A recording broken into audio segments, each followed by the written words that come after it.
А що ви чинитимете вдень навіщення і наглої згуби, що прийде здалека, до кого втечете за поміччю, і де позоставите славу свою? Так говорить Господь: хай не хвалиться мудрий своєю премудрістю, і хай не хвалиться лицар своєю хоробрістю, багатий багатством своїм, хай не хвалиться. Чи ж усі вони не складуть приповістки на нього та загадки насмішливої йому не прокажуть? Горе тому, хто для себе розмножує те, що не його, аж доки це буде, горе тому, хто чинить тяжкою заставу на себе. Горе тому, хто неправедний зиск побирає для дому свого, щоб покласти гніздо своє на висоті, і тим із рук злого врятованим бути.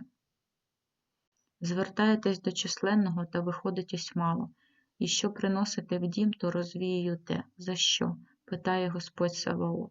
За храм мій, що збурений він, а ви кожен женете додому свого.